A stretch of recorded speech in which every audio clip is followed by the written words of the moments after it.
सूरज की किरणों में अमृत का वो प्रकाश, हर नई सुबह के साथ यीशु राजा है अब। अंधकार से जो लड़ती उसकी वाणी है आप, उसकी वाणी है आप, उसकी वाणी है आप। अमृत वाणी, अमृत वाणी, अमृत वाणी, अमृत वाणी, अमृत वाणी।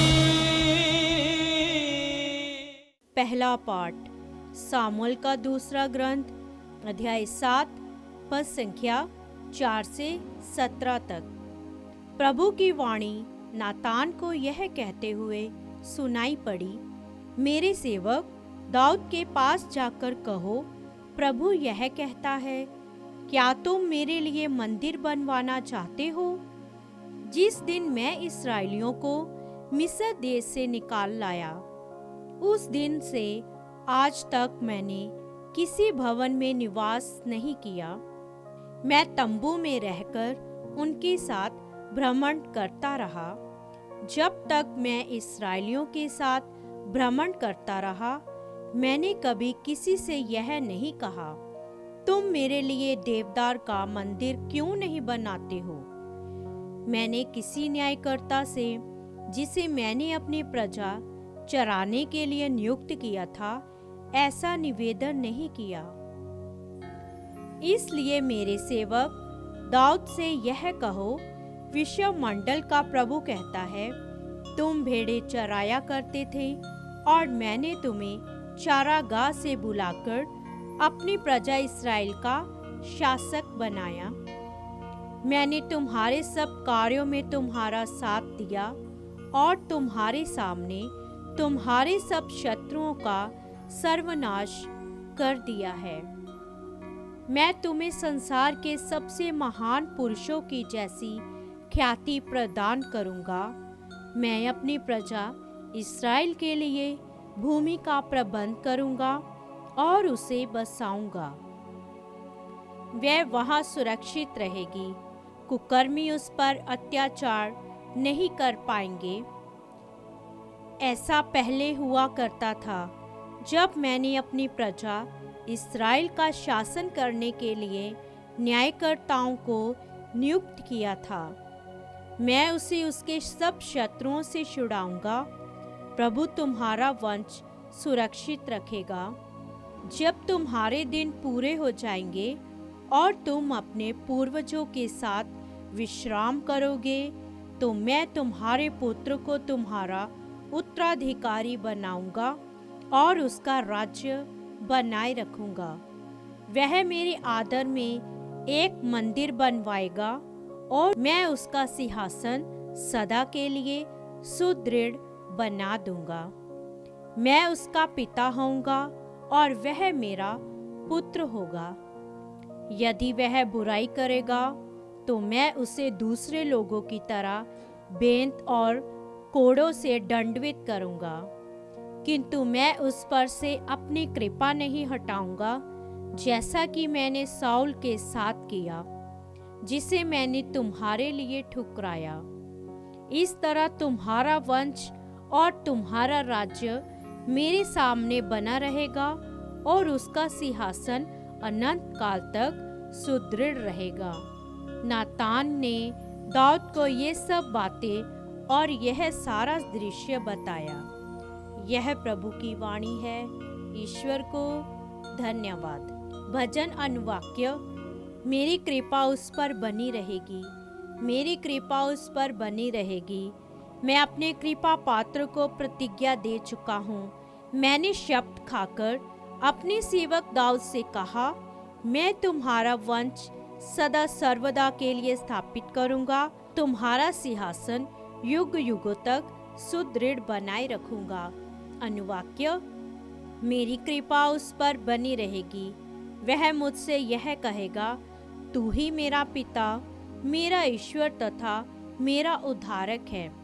मैं उसे अपना पहलौठा मानूंगा और उसे पृथ्वी के राजाओं का अधिपति बनाऊंगा। अनुवाक्य, मेरी कृपा उस पर बनी रहेगी, मेरी कृपा उस पर बनी रहेगी, मेरी प्रतिज्ञा उसके लिए चिरस्थायी है। मैं उसका वंश सदा ही बनाए रखूंगा, उसका सिंहासन स्वर्ग की तरह चिरस्थायी होगा।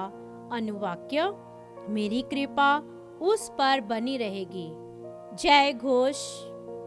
बीज ईश्वर का वचन है, बोने वाला मसीह है। जो उन्हें पाता है वह अनंत काल तक बना रहता है। हालेलुया। संत मार्कुस के अनुसार पवित्र सुसमाचार अध्याय 4 पद संख्या 1 से 20 तक। किसी दिन यीशु समुद्र के किनारे शिक्षा देने लगे और उनके पास इतनी भीड़ इकट्ठी हो गई कि वह समुद्र में एक नाव पर जा बैठे और सारी भीड़ समुद्र के तट पर बनी रही। उन्होंने दृष्टांतों में उन्हें बहुत सी बातों की शिक्षा दी। शिक्षा देते हुए उन्होंने कहा, सुनो, कोई बोने वाला बीज बोने निकला। बोते बोते कुछ बीज रास्ते के किनारे गिरे और आकाश के पक्षियों ने आकर उन्हें चुग लिया। कुछ बीज पथरीली भूमि पर गिरे, जहां उन्हें अधिक मिट्टी नहीं मिली। वे जल्दी ही उग गए, क्योंकि उनकी मिट्टी गहरी नहीं थी। सूरज चढ़ने पर वे झुलस गए और जड़ न होने के कारण सूख गए। कुछ बीज कांटों में गिरे और कांटों ने बढ़कर उन्हें दबा दिया, इसलिए वे फल नहीं लाए। कुछ बीज अच्छी भूमि में गिरे, वे उगकर फले फूले और 30 गुना या 60 गुना या 100 गुना फल लाए। अंत में उन्होंने कहा, जिसके सुनने के कान हो वह सुन ले। यीशु के अनुयायियों और बाहरों ने एकांत में उनसे दृष्टांतों का अर्थ पूछा। यीशु ने उत्तर दिया, तुम लोगों को ईश्वर के राज्य का भेद जानने का वरदान दिया गया है। बाहर वालों को दृष्टांत ही मिलते हैं, जिससे वे देखते हुए भी नहीं देखें और सुनते हुए भी नहीं समझें।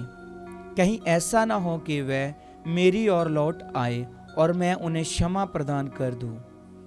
यीशु ने उनसे कहा, क्या तुम लोग ये दृष्टांत नहीं समझते? तो सब दृष्टांतों को कैसे समझोगे? बोने वाला वचन बोता है जो रास्ते के किनारे है, जहां वचन बोया जाता है। ये वह लोग हैं जिन्होंने सुना है, परंतु शैतान तुरंत ही आकर वह वचन जो उनके हृदय में बोया गया था ले जाता है। इस प्रकार जो पथरीली भूमि में बोए जाते हैं, ये वह लोग हैं जो वचन सुनते ही उसे प्रशंसा से ग्रहण करते हैं, किंतु उनमें जड़ नहीं है और वे थोड़े ही दिन दृढ़ रहते हैं। वचन के कारण संकट या अत्याचार आ पड़ने पर वे तुरंत विचलित हो जाते हैं। दूसरे बीज कांटों में बोए जाते हैं। ये वह लोग हैं जो वचन सुनते हैं, परंतु संसार की चिंताएं, धन का मोह और अन्य वासनाएं उनमें प्रवेश कर वचन को दबा देती है और वह फल नहीं लाता। जो अच्छी भूमि में बोए गए हैं, ये वह लोग हैं जो वचन सुनते हैं, उसे ग्रहण करते और फल लाते हैं, कोई 30 गुना, कोई 60 गुना, कोई 100 गुना। प्रभु का सुसमाचार। ख्रीस्त की जय।